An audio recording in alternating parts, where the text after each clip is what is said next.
What is going on, guys? Welcome back to Talking Jets with Tigo. My name is Tigo, and today we're going to be doing a full first round mock draft. Normally, I do these on Sundays with a guest, but because of Easter Sunday, I wanted to give people time to spend with their families and to do all that stuff. And I didn't want to have any of the I didn't want to pull anyone away from the family. So I'm going to be doing the full first round mock draft, picking all 31 picks. No trades, and we're just going to talk about the players, my evaluations of the players, why these teams might want these players, and go from there and see what we get. So brace yourself. We're going to be using the PFF mock draft simulator.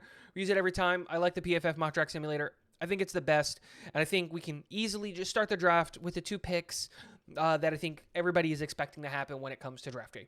CJ Stroud going number 1 overall, and Bryce Young going number 2 overall. I think it makes a ton of sense for Carolina. CJ Stroud is the safest of all the quarterback prospects.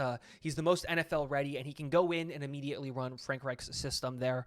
Makes a ton of sense for them. And while according to his tape, he might not have the highest ceiling projection, Frank Reich is the quarterback whisperer. And if anyone's going to turn CJ Stroud, who's already probably going to be a league average NFL quarterback, into someone who could possibly become an elite quarterback, it's him. And in a division that's so weak in that NFC South, they can go in with CJ Stroud and start winning games almost immediately. Look at what happened. They were winning games last year without this coaching staff that I think is an upgrade, obviously. And like they were swifty. They could get some things done. Then we go to the Houston Texans. And while I don't like this pick at all. I would not make this pick if I was the Houston Texans. I would not take Bryce Young in this position. I think this is a massive overdraft for Bryce Young. And it has nothing to do with his ability and everything to do with durability, especially at the NFL level. I don't trust a quarterback that's that light. But when you look at Nick Caserio, who might be on a little bit of a hot seat-ish, and kind of on we've got our head coach that we think that can do it, that can win long-term. But, you got to start hitting on some of these draft picks, especially because if you look at his last couple of drafts, they've been lukewarm, to say the least. The only real shining point that he has on his resume is the Deshaun Watson trade, which was a highway robbery, what he got out of just highway robbery. He hasn't really done a good job of building this team to any kind of respectable level, especially when you look at just like I said, in recent draft picks. They've got some really good pieces, and they've done really well this offseason, going out and getting Ward. They drafted Petrie last year, which was one of my favorite players in the draft. Dameon Pierce, who was fantastic for them. Signing Dalton Schultz, trading for Shaq Mason, keeping the only piece on that team that was worth anything in Laramie Tunsil and giving him the bag, which made total sense. Makes a ton of sense. But then you got to look at just the track record in the draft with Derek Stingley Jr. not necessarily working out in year one in comparison to some of the other corners that were taken in the draft. When you look at, the wide receivers and losing Brandon Cooks and not really working out there in, Kenyon Green being really bad last year. And hopefully you just hope that he's going to get better as time goes on. But his job is on the line, and while I would say waiting for a quarterback until next year would make a ton of sense, because next year's class is going to be so much better, and I think that if you could sell Davis Mills for one more year, I think, right? Especially when the promise of Drake May and Caleb Williams is next year, you're going to be competing for the number 1 overall pick anyway with this team. Might as well get the better quarterback next year. They can't do that, so they take Bryce Young. Moving on. At number 3, the Arizona Cardinals. I don't think Gannon and whoever their new GM is, I don't know who the new GM is. I don't know if they have built up enough goodwill or if they're even going to be able to handle a player like Jalen Carter and all of the baggage that comes with that. Just get a guy who is good, who's going to be a professional, who's coming from a professional program to come in and just help you on the edges. And they did lose J.J. Watt. They need help on the edge anyway. Will Anderson makes a ton of sense. And then Steichen, who's coming in as the new head coach of the Indianapolis Colts, I think they've fallen in love with Will Levis. I think that they are totally okay with Will Levis at quarterback, and I think that makes a ton of sense, and I think they should be. Now, if they end up trading for Lamar Jackson and all of that stuff, that's a different scenario. obviously, but I think that they've got a good enough team, a good enough offensive line, and everything like that. And Steichen is good enough at his job to adjust the offensive play scheme to get Will Levis to work at a high level. And I know I'm much higher on Will Levis than a lot of people, but the reports I keep seeing out of Indy camp is that they like Will Levis a lot. Obviously, they're in on the Lamar Jackson situation, which I wouldn't do if I was them. I would just take Will Levis at 4 because the contract is going to be cheaper and like you're not going to have to give up all of these picks and stuff to go get him. And Steichen is good enough at his position. Look at what he was able to do in Philly by adjusting that offensive play calling to the skill set of Jalen Hurts and helping him develop as a passer. And look at that. They get to the Super Bowl based off of an RPO-heavy scheme, get to the Super Bowl, and then he throws for 300 yards. Like, it makes a ton of sense. He can develop him, and he can get it done. And I like Steichen a lot. And that also allows Anthony Richardson, the next quarterback off the board, to go to Seattle and sit behind Geno Smith. We've talked about this a million times. Anthony Richardson has a sky-high potential, skill set, athletic ability, howitzer of a cannon on his arm. And he has all of those things. And I don't think he has an accuracy issue from what I saw in the tape. I think he had a wide receiver drop issue because when we look at his adjusted completion percentage, he's in the 70s. Makes a ton of sense. But I still think the guy needs to sit. He just doesn't have a ton of reps at quarterback. And Geno Smith's contract is made perfectly for them to take a guy like Anthony Richardson and to sit behind Geno and learn and develop, because they can keep him around for 1 year and then put Anthony Richardson in, or they can keep him around for 2 years and put Anthony Richardson, or they can keep him around for 3 years and put Anthony Richardson in. The contract is done really, really well, and that makes a ton of sense. I love this pick, and I think that this should be the pick on that day. And we also have to remember Seattle has another pick like in the 20s, so they can address the defensive side of the ball then. Now, the Lions are on the board, and this is where the fall stops. Jalen Carter goes 6. If there's any franchise outside of the Seattle Seahawks, I think the Detroit Lions have built up enough goodwill, especially with their head coaches and just the professionals that they have in the building, to be able to take a guy like Jalen Carter and really mold him into not a jerk or not a problem guy. Because I don't think he's a jerk. I don't think any of those things. But there are character concerns. There are things there. And I think that the type of coaching that we see from Coach Campbell is going to do good things for Jalen Carter. And then the defensive coordinator and just everyone in Detroit, they've got a really good culture there, and they've done a really good job. And I think that locker room is bigger and better than what Jalen Carter's negatives in the attitude character position might bring. So Jalen Carter goes there at 6. And then the Raiders are a super interesting team because it's hard to figure out what they're going to do. Do they need help at defensive back? Absolutely. Do they need help along the defensive line? Absolutely. Do they need help along the offensive line? Absolutely. Do they probably need a quarterback long term? Absolutely. There are a ton of places that they can go here. Could they use another wide receiver? Maybe, because I don't necessarily trust Jacoby Myers, but we have no idea what Josh McDaniels is going to do. The guy's kind of insane and kind of crazy, but I think that you have to invest in the defensive side of the ball. And for me, I understand that they did just sign David Long, but I don't look at that as a signing that should take them away from going out and getting a cornerback.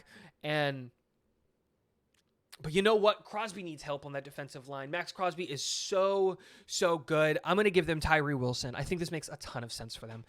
And that's just what they're going to do. And then the Atlanta Falcons are up on the board. And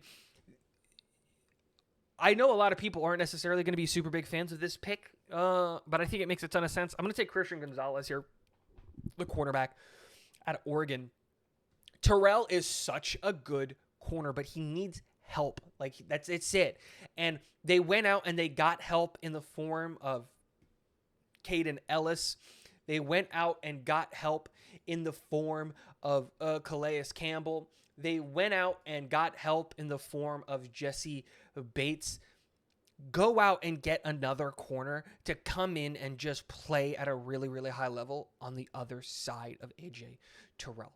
And just have one of the better secondaries in the NFL. I think Grant's play will go up by being next to Jesse Bates, and having AJ Terrell and Christian Gonzalez as your pair in your defensive back room.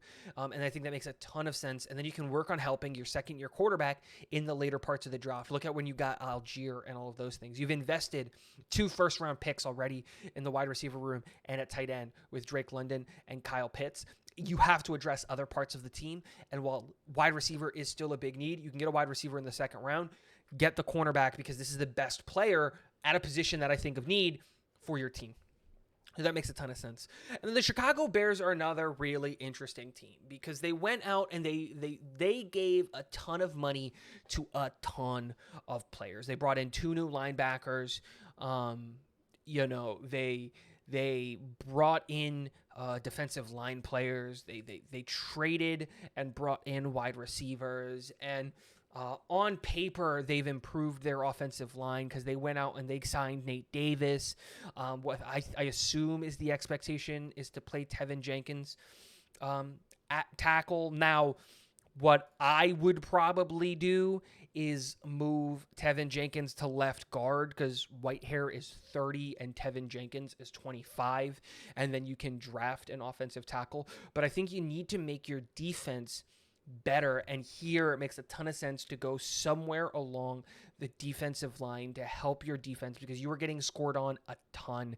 And a guy like Kalijah Cansey, I think, brings you the versatility and the skill set to play in the interior of the defensive line and on the outside of the defensive line, depending on what you look at as Kalijah Cansey, and he brings a really good pass rushing skill set. So that makes a ton of sense for me there. And then the Philadelphia Eagles are back on the clock for the first time, and the fact that they have 2 picks in the first round after going to a Super Bowl makes no sense at all. But when you're GM, and you got to give credit to the Eagles GM, and his name is escaping me right now, but he's done an incredible job building this team. And then when you look at the fact that they were able to keep everybody on this team, absolutely blows my mind. And I'm going to make a pick that's a little bit different than what a lot of people might think when it comes to this pick. And I'm going to take the linebacker, Nolan Smith. And why do I say linebacker? And it's specifically because of this. He is 6'2", 238. And I think at the next level, I think he's going to play as a linebacker, not as an edge rusher. You can get away with being that small in college, but they did just lose both of their linebackers. And I think going for a guy like Nolan Smith, who has an incredible upside, is kind of a shot in the dark kind of pick. And when you just come off of a Super Bowl win, you have the luxury of being able to do that, and you have another pick in the first round. So I'm going to take Nolan Smith here to play at linebacker and not at edge. But even if he does play at edge, like let's say he puts on 30 pounds or 20 pounds or whatever, like it's never a bad thing to have more edge rushers. The expectation that you're going to be able to keep Josh Sweat and Hassan Reddick, and then who are some of the other edge rushers in that room? Like they've just got a bunch of guys that are just going to do really. Brandon Graham, you know what I mean? Like the expectation that all of these guys are going to be able to stay on the team, I think it's just a little bit naive. And even if he's an edge rusher, great, he's an edge rusher. If he's a linebacker, great, he's a linebacker. But this just gives you the flexibility, especially with a guy like this, to just do really, really good and important things. The Tennessee Titans are up on the board, and this is a pick that's an enigma wrapped in a mystery that I don't know what's going to happen here, because part of me says go get the edge rusher and go get Lucas Van Ness and do that kind of a thing, and then the other part of me is just like, no, go get the wide receiver and be the first team to take a wide receiver off the board and go get Quentin Johnson. And then another part of me is like, okay, but look at that offensive line and go get an offensive lineman. And then it's just like, but look, they just signed Andre Dillon. And it's just like, who cares? Go get another offensive lineman. And it's an interesting thing to talk about when it comes to there. But Tannehill's a limited quarterback, has a limited skill set. Protecting him is going to be key. Help Derrick Henry as well. Get Peter Skoronski. He slots in as left guard immediately, and he has super sky-high potential at left guard. Makes a ton of sense. Now, the Houston Texans are on the board, and we know that DeMeco is going to address the defensive side of the ball in this draft. They have spent a ton of assets making sure that this team is better in the offseason, and they've done great things.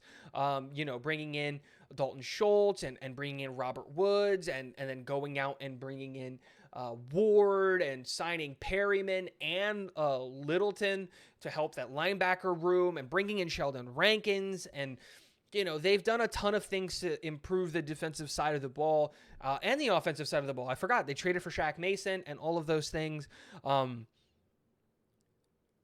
But I think he would still want to improve the defensive side of the ball. But I think they need a number one wide receiver, and they're going to take a shot on a guy like Quentin Johnson. He provides a really, really good skill set, a really, really tall guy, really, really big guy, and he can play on the outside and be your contested catch kind of guy. And give your young quarterback a weapon, someone that he can grow with and develop with and do all of those things. The Jets are on the board, and I think that they make the pick that I think should happen on draft day, and that's Broderick Jones. I know a lot of Jets fans are looking at this pick and going, why are we going to take a tackle? He's not going to start. And it's just like, that might be true. But remember last year, we lost 4 tackles last year. George Fant didn't look anything like George Fant. Max Mitchell had the blood clot issue. I know we didn't officially lose Dwayne Brown, but we lost Dwayne Brown. He was playing with one arm. Mekhi Becton got hurt. You're one player away from a position of strength being a position of need. And the other thing that I look at is if we don't draft a tackle, especially a high-level tackle in this year's draft class, then we're going to have to do one next year, because the only tackle that's signed to the team beyond this year is Max Mitchell. We don't have a single one of these tackles on the roster beyond this year. So you got to take a guy there. And then I've been making this pick for the New England Patriots for a long time, and I think it makes a ton of sense in Devin Witherspoon. Coach Belichick is a defensive-minded head coach, and he needs his corners, his sticky man corners. And if anyone's going to make a sub-185-pound corner work in the NFL, it's going to be Bill Belichick. And that's the pick there. And I think that makes a ton of sense. And now the Green Bay Packers are back up on the board, and a big part of me was just like, you got to take Dalton Kincaid here. But with Jackson Smith-Njigba on the board, I think they need the wide receiver help. Yeah, they have Romeo Doubs and Christian Watson, and those are really good guys. But Jackson Smith-Njigba can immediately come in, play in the slot, and this is the pick that I'm going to be making. Play in the slot and give Jordan Love as many weapons as possible. You're probably going to have 2 second-round picks after the Aaron Rodgers trade, so you're probably going to have 43 and 45, and this class is really good at tight end. You can get a guy like a Darnell Washington in the second round, and he can come in and be an insanely good tight end for you. And there are other guys. Michael Mayer might make it out of the first round and all of those things. So, while they shouldn't, you can get a tight end later. A wide receiver, this class isn't super heavy when it comes to the top heavy wide receivers, and Green Bay needs to help their young guy. Do the thing that you never did for Aaron Rodgers. Draft a first-round wide receiver and get him the help that he needs. Jackson Smith-Njigba makes a ton of sense. And now you got a really young wide receiver core in Doubs, Watson, and Njigba to go along with your really young quarterback. And then the Washington Commanders come up on the board, and they're really interesting because I never know where they're going to go when it comes to this team, and how they're going to play and how they're going to develop and do their things. And I think this is probably where Dalton Kincaid goes. If we're being honest, he's just the best player. They need a tight end. They would have loved for, an offensive lineman who could play guard to make it here, or something along those lines to make it here. There's just none of those guys. And so you just probably go best player available on your board, and this makes a ton of sense. I think Dalton Kincaid has a sky-high ceiling and potential and has a really, really good skill set, and it's going to help their young quarterback in Sam Howell or Jacoby Brissett, depending on who wins that job out of camp. Now, the Pittsburgh Steelers are on the clock, and they need help in the defensive back room in the worst type of way. They need help on the interior of the defensive line, but there's no one worth taking right now that can play in the interior of the defensive line. They have Watt, they have Highsmith. Those are pretty good defensive ends. There's rumors that they might be bringing back I forget his name, who went to Tennessee a couple years ago and then got cut this year. So they can be relatively good on the defensive line. And so I'm going to go and take Joey Porter Jr., the cornerback out of Penn State, and put him on the outside on the other side of Peterson. And that makes a ton of sense. They went out and they gave Patrick Peterson some money, and that doesn't change the fact that they still need help on the outside. And so drafting Joey Porter Jr. makes a ton of sense, and boom, you move on. And then the Lions are back up on the board, and the crazy part is that, like, this team can go in a million different directions. I still think that they need the help on the defensive side of the ball the most. They've got a lot of really, really, really interesting players. They could probably use the wide receiver help. But ultimately, I think you just go back to the defensive side of the ball and you draft Lucas Van Ness, a guy who I've seen go as high as the top 10. I'm really high on Lucas Van Ness. And get Aiden Hutchinson help. Get him an interior defensive lineman in Jalen Carter. Get him a running mate at the edge in Lucas Van Ness. And now you've got a really, really, really good defensive line. Aiden Hutchinson on one side, Lucas Van Ness on the other side, Aleem McNeil on the inside next to Jalen Carter. And then you're all set. And then don't forget, on third downs, you can bring in James Houston, a guy who was such an incredible pass rusher last year. Makes almost too much sense. And then come the Tampa Bay Buccaneers. And here's the really interesting part, right? What pick can the Tampa Bay Buccaneers make that will technically make their team better, but not help them win games?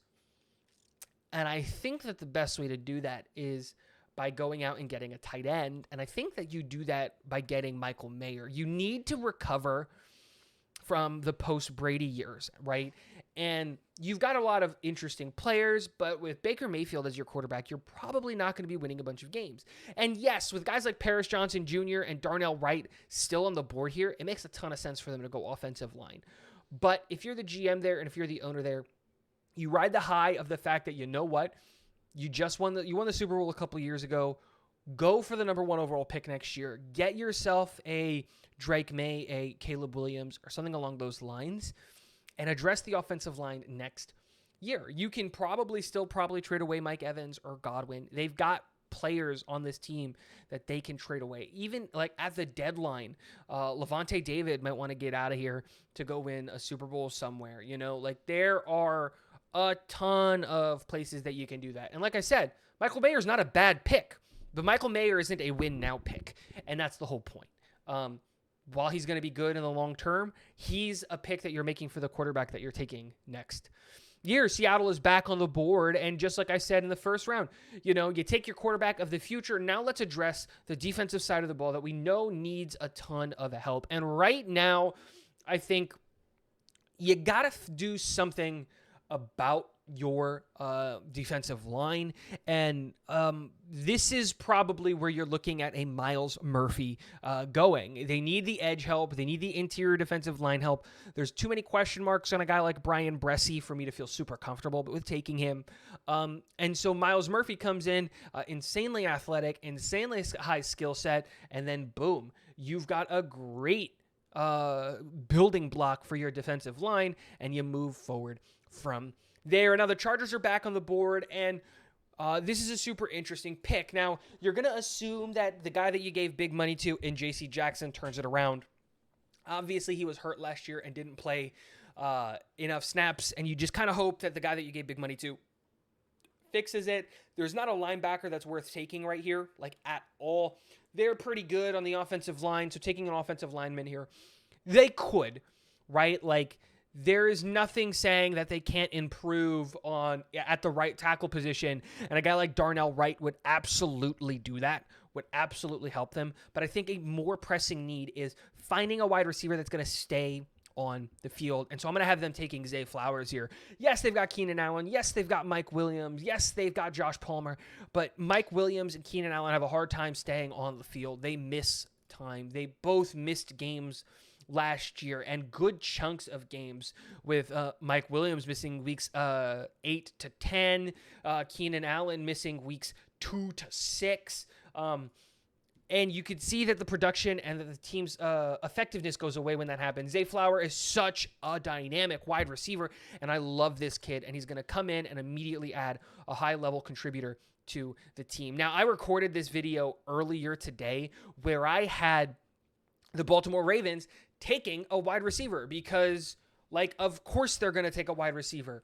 But then they signed Odell Beckham Jr., and now they've got their wide receiver 1. And now you're telling me, okay, this makes a lot more sense. Wide receiver 1, Odell Beckham. Wide receiver 2, Bateman. Wide receiver 3, Duvernay and Aguilar can compete for that. Now you've got a more respectable wide receiver room.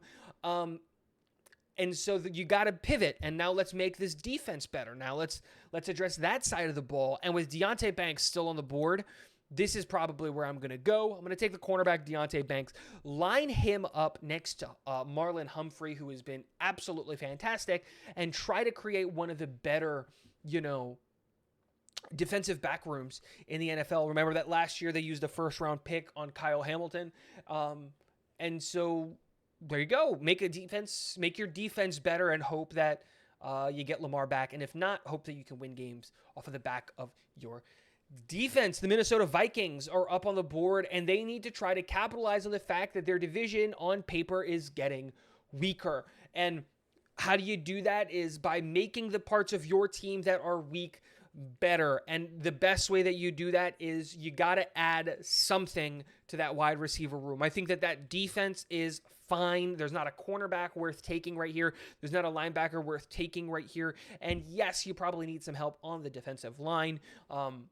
That's not like a question, but you did just lose Adam Thielen. Yes, I like KJ Osborne, but he's not moving the needle away from taking a wide receiver. And when you've got a guy like Jordan Addison here who has such a high skill set, he's fast, he's dynamic, and can run routes really, really well, I think it makes a ton of sense for them to go in that direction. Now, the Jacksonville Jaguars are a team that could use help kind of everywhere. Could they use a guy in the secondary? Probably. Could they use a guy on the offensive line? Probably. But what I'm going to assume is that the Jags are going to want to address the center position later. And when you have one of the best players in the draft at a position of need available, you take him, and that's Brian Branch. They just go BPA, and they are ecstatic with going BPA, and they get one of the best players in the draft at a position of need. They can immediately slot in at right tackle and be great for their team. Now you look at the New York Giants, and the Giants really need help across that offensive line. They drafted Evan Neal at number 7 last year, and he just wasn't good. Let's just be honest. He wasn't good enough last year, and you hope that he has a good bounce back year in year 2. And I really want to take an offensive lineman here, especially because I would legitimately look at taking a guy like Darnell Wright or Paris Johnson Jr. and just like playing them at left guard, or even like drafting one of them and playing them at right tackle and putting Evan Neal at left guard. But I don't think you can justify moving on from a guy that quickly. So we're still going to address the offensive side of the ball, the interior offensive lineman, and I'm going to take the number 1 center on my board. Is this a little bit of an overdraft? Yes, but they had some of the worst offensive line play last year, like just hands down some of the worst offensive line play last year, and you got to get better, and that's exactly what this pick is doing. And the Cowboys are on the board, and I think we all know what this pick is going to be, right? It's the sexy pick. They're going to go and get Bijan Robinson, the running back out of Texas. Makes a ton of sense. They just cut Ezekiel Elliott and saved a bunch of money there. I don't think that they're going to end up paying Tony Pollard. And having a running back room of Bijan Robinson and Tony Pollard is going to be out of this world good. We know that we know that Dak Prescott has a limited skill ceiling and a skill set. And they went out and they traded for the wide receiver in Brandon Cooks to help that room out. You do got to replace the production that Ezekiel Elliott brought, and you're going to do that in a big way by taking Bijan. You're going to have him for the next 5 years, and so you got your running back of the future, and you're just really going to help out Dak Prescott. I think this defense is more than good enough to win you games. Just honestly, we know that they got Gilmore, they got Kearse, like they've done all of those pieces, and you can go and get an interior defensive lineman in round 2 to help Lawrence and Parsons and all of those guys, and maybe even a linebacker, because I know that you brought back Van Der Esch and all of those guys. And then when we look at the Buffalo Bills have to try to stay competitive in an AFC East that's only getting harder to play in. The Miami Dolphins are getting better by bringing in Vic Fangio, and hopefully that defensive unit is going to get better. They also traded for Jalen Ramsey, and you hope that he can revitalize his career under a new scheme and in a new city and in a new place like that. You hope that Xavier Howard finds his ability again so that he can play better and all of those things. But how do you stay competitive in that kind of division, especially when you're looking at all of these guys and all of these skill sets and all of those things going on? And I would love for the Buffalo Bills in this situation to say, you know what, we're going to get a wide receiver. The problem is all the first round wide receivers are kind of gone. Could they take a guy like a Josh Downs out of North Carolina here? Absolutely. Is that kind of an overdraft? Yeah, kind of. The pick here probably has to be the offensive line, if we're just going to be honest, right? With Paris Johnson Jr. still being here, which is insane. And I don't know why or how he fell this far. You probably just take Paris Johnson Jr., start him on the right side. You move on from Brown, who hasn't done anything. And then, boom, you hope that your offensive line gets better. We know that they brought in Connor McGovern from Dallas, not from the New York Jets, to the team. Boom, there you go. You got to improve that offensive line. Josh Allen has a tendency to throw questionable footballs, and if he's protected better and if he doesn't have to run for his life constantly, you hope that that is going to be done and handled better. Now, the Cincinnati Bengals are on the board, and what are they going to do? Are they going to use a pick on a guy like a Darnell Wright, who's fantastic, and help that offensive line, and maybe replace the production of what La'el Collins, who is injured, is going to do, and just make your offensive line better? Because I don't think that the guy, I forget his name, I'm going to look it up really, really quickly, so give me a second. I don't think Jonah Williams is long for the team, and then also I don't think Jonah Williams is all that good of a tackle prospect. Are you going to do that, and are you going to protect your your quarterback in Joe Burrow? Absolutely not. You're going to go for the sexy pick, right? You could have taken the offensive lineman. Nope, you took Jamar Chase, and that was the right pick. You're going to do the same thing here. You're not going to take the tackle. You're not going to do that. You know what? You're going to go get the tight end, and you're going to go and get Sam Laporta, the tight end out of Iowa. Is this a little bit of an overdraft? Yes, absolutely. But it's the biggest position that they have, in my opinion, is tight end. And now you're looking at Jamar Chase, Tyler Boyd, T. Higgins, Joe Mixon, and Laporta as your weapons for Joe Burrow. Absolutely insane. Orlando Brown Jr. is going to be on his blind side protecting him. Makes almost too much sense. And would they want Michael Mayer here? Like, absolutely. But Michael Mayer going to the Tampa Bay Buccaneers, I think that's a match made in heaven. I think that makes a ton of sense. Now, the New Orleans Saints are on the board, and you know what? They've done a lot of things for the offensive side of the ball when it comes to drafting players and bringing them in. They brought back Michael Thomas. Alvin Kamara's back, and they brought in Derek Carr, and you hope that offensive side of the ball is going to perform better, but you got to make that defense a little bit better and solidify the things that you need on that defense. You need some help on the interior of the defensive line and at the cornerback position, but with Brian Bressie sitting right here, you take the help on the interior of the defensive line, you go get Brian Bressie, and you really revamp that interior of the defensive line room. You know, I know that they brought in Saunders. I know that they brought in Nathan Shepard, but both of those guys aren't needle-moving guys when it comes to the interior of the defensive line. You still need help there. The defensive line is what dictates the rest of that defense. Go get a corner in the second round to partner next to Lattimore, and then, boom, you're all set. Philadelphia Eagles back on the board. And again, this is their pick, right? When they made the pick at 10 for Nolan Smith, made a ton of sense. They got the guy there, and they get a guy that can really be productive long-term for that team. And so now you can continue addressing this team and addressing this needs and the things that they want to get done. And I think that the best way to do that is by overdrafting a wide receiver in Josh Downs, who can immediately come in, play at the slot. And now, again, it's like I said it before, just get players that are going to help you win. Now, would they have loved a guy like Bijan Robinson? Absolutely. But with him not on the board, you got to get better. Josh Downs is good enough to sneak into the bottom end of the first round. Partner him with Devontae Smith and A.J. Brown and just make Jalen Hurts' life so much easier. And then the Kansas City Chiefs, Super Bowl champs, are back on the board. And what are they going to do? Yeah, they just signed Jawan Taylor to be their left tackle, but you know what? Protect your franchise quarterback. Darnell Wright is the pick, and it's not even that complicated. If one of the tackles made it this far, if I'm the Kansas City Chiefs, I'm making that pick. Here is my first round, guys. Boom. There it is. Let me know what you guys think in the comment section below. What picks do you agree with? What picks do you not agree with?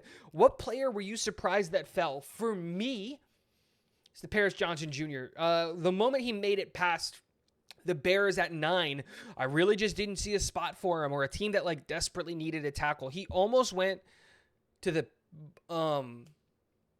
Bucks, but like I said, I made a pick that doesn't have them win football games now. Again, let me know what you think in the comment section below. And last but not least, go Jets.